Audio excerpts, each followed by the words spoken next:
こんにちは。ジャパニーズラボ、ジャパラボへようこそ。浩平です。皆さん、何かをしている最中に別のことが起きて中断してしまった。こんな経験はないですか？ありますよね。こんな経験を日本語で説明したい。どんな文法を使いますか？今から2つの例文を出します。少し考えてみてください。レポートを書いている途中で停電になった。レポートを書いている途中で停電になった。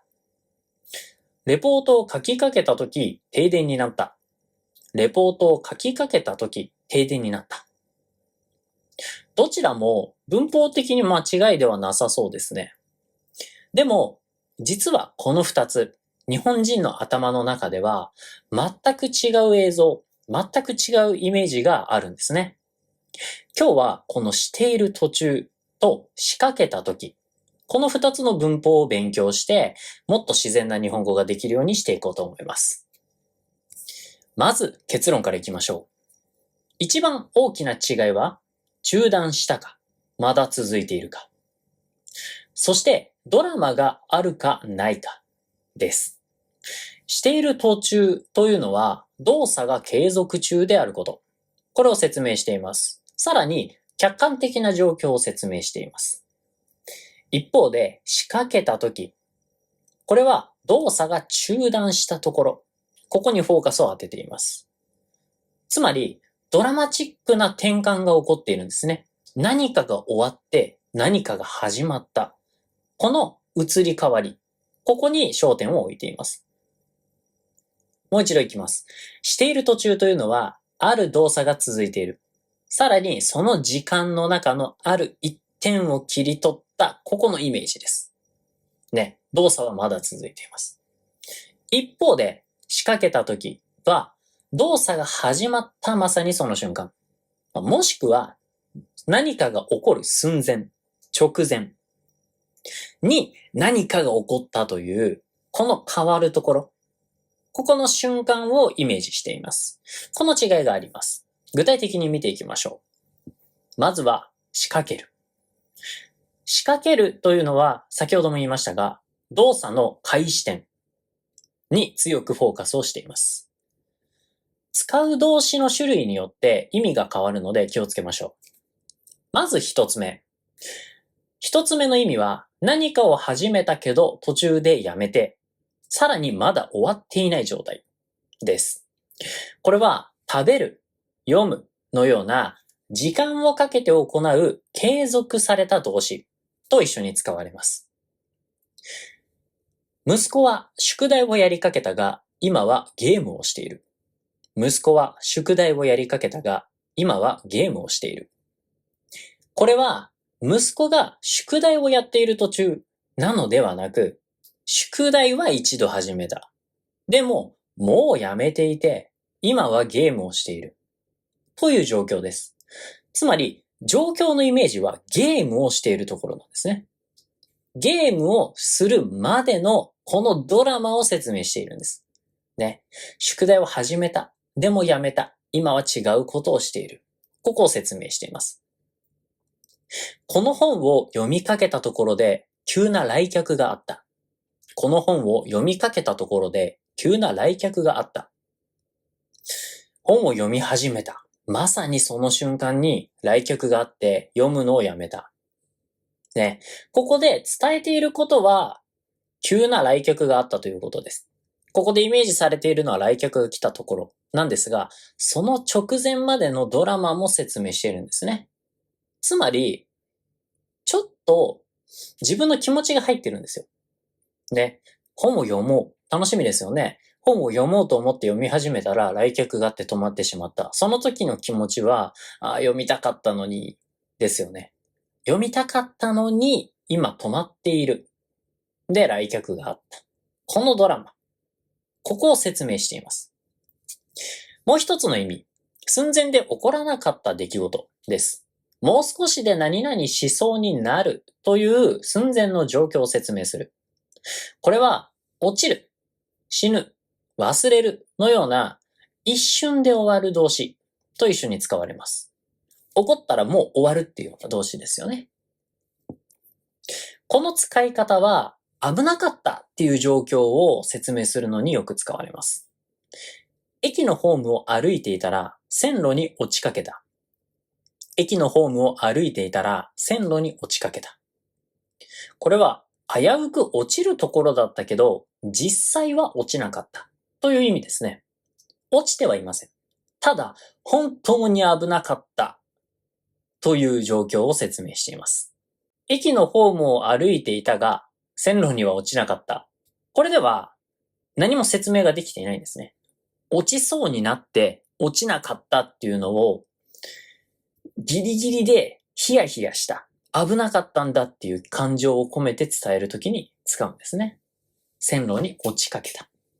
宿題を忘れかけていたが、スマホの通知で思い出した。宿題を忘れかけていたが、スマホの通知で思い出した。これも忘れるという一瞬の出来事が起こる寸前でギリギリ回避できたという状況です。皆さんも宿題やったことあると思います。先生が怖かったりすると忘れられないですよね。でも、カバンに入れるのを忘れていた。ところが、朝、鳴ったスマホの通知のおかげでギリギリ思い出すことができた。ね。忘れかけていたが思い出した。ね。忘れる前に思い出すことができて本当に危なかったという状況を説明しています。この何々仕掛ける。活用をして何々仕掛けのという形で名詞を説明することもできます。これは中途半端な状態のものを説明するときに使うものですね。この飲みかけのペットボトル、誰のですか？この飲みかけのペットボトル、誰のですか？飲むという行為が中断されて、まだ中身が残っているペットボトルのことを表します。ね、飲みかけの、食べかけの、やりかけの、ね、いろんな使い方ができるので、これも覚えておいてください。次に、している途中についてですね。仕掛けるが複雑だった一方で、している途中というのは非常にシンプルです。している途中というのは、まだ動作が進行中だよ。まだ続いているよ。というのを表しています。何かの行為、始まりと終わりの間、ね、続いている時を客観的にそのまま表現するものですね。特に中断とか寸前とか何か気持ちがあったりっていうドラマはありません。ただ、どんなタイミングだったかっていうのを説明しているだけですね。佐藤さんは今朝、通勤の途中で交通事故に遭ったそうだ。佐藤さんは今朝、通勤の途中で交通事故に遭ったそうだ。家から会社へと向かうという移動の中で事故が起きたという事実を伝えています。交通事故に遭ったタイミングが通勤をしている時だったというだけですね。最初のレポートの例文に戻りましょうか。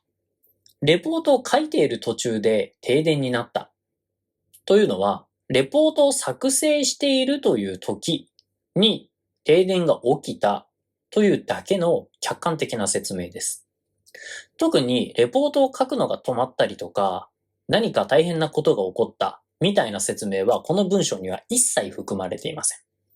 ただ、停電になったタイミングがどんな時だったかっていうのを説明しているだけなんですね。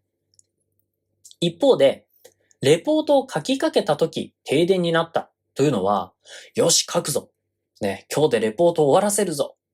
と意気込んで始めた途端、始めた瞬間に停電が起きて、することができなくなった。中断させられた。というタイミングの悪さとか、何かをしようとしたけどできなかった。悔しい。残念だ。みたいなドラマ性を強調するのによく使われます。次によくある間違いを見ながら理解を深めていきましょう。一つ目の間違い。今やっていることに何々仕掛けるを使ってしまう。例えば、上司から電話が来ていた。ね、その説明をする。すみません。今、シャワーを浴びている途中なので出られません。すみません。今、シャワーを浴びている途中なので出られません。ね。電話に出られない理由は、今、シャワーを浴びている途中だからですよね。そのタイミングを説明しています。すみません。今、シャワーを浴びかけたので出られません。すみません。今シャワーを浴びかけたので出られません。これは浴びかけたなので、浴びようとしたけどやめたということですよね。中断をしたという意味になるので、出られないわけがないです。出られると思うので、おそらくこの言い訳をしても上司に怒られるんじゃないかなと思います。気をつけましょう。次は反対に、中断をしたということを伝えたいのに、している途中を使う。手紙を書いている途中だったが、やめて彼に電話した。手紙を書いている途中だったが、やめて彼に電話した。手紙を書きかけたが、やはり直接話したくて彼に電話した。手紙を書きかけたが、やはり直接話したくて彼に電話した。どちらも間違いではないですね。文法は OK。意味もわかる。ただ、書きかけたというのを使うだけで、書き始めたんだけど、何か違うなと思ってやめた。やっぱり直接話したいと思ったから彼に電話したっていう動作の代わり、あと自分の気持ちの移り変わり、これも伝えることができるんですね。このドラマが鮮やかに、さらに簡潔に伝わります。ただ、手紙を書いている途中だったが、やめて彼に電話したというのは、彼に電話したその前のことをただただ描写しているだけなので、特にドラマはないんですね。ここに大きな違いがあります。最後、一瞬の出来事なのに途中という言葉を使ってしまう場合。特に死ぬという言葉。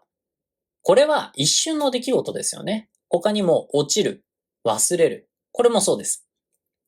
している途中という状態はありえません。死ぬ寸前まで行ったという状況を説明したいときは必ず死にかけるを使います。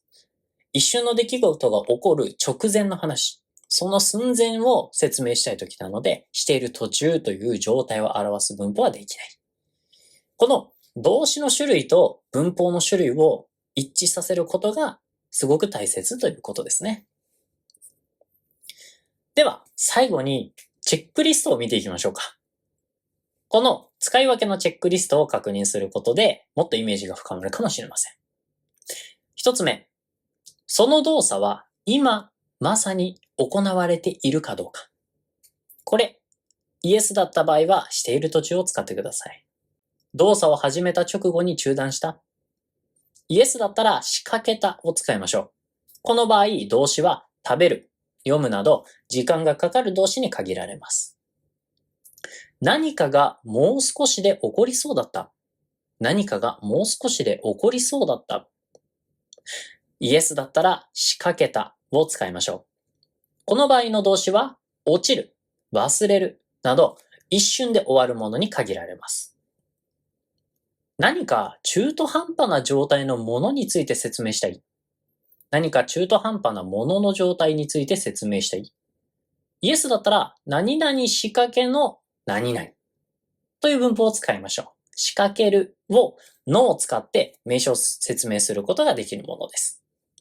この4つ使い分けができると、ただ単に事実を伝えるだけではなく、物事のドラマ性や自分の気持ちまで、豊かに何かを表現できるようになります。今日の宿題は何々仕掛けるを使って、あなたが今まで経験した始めたけど中断したこと、もしくはもう少しで何々しそうになったことについて例文を作ってコメントをしてください。今日の動画が役に立った。違いがスッキリした。なるほどと思ってくれた方は、いいね、高評価、チャンネル登録をお願いします。ジャパニーズラボではさらに深いレベルまで教科書よりも深いレベルの日本語、自然な日本語について教えていくものです。ぜひ友達とかにもシェアして楽しく見ていってください。それでは今日もありがとうございました。また次の動画でお会いしましょう。バイバイ。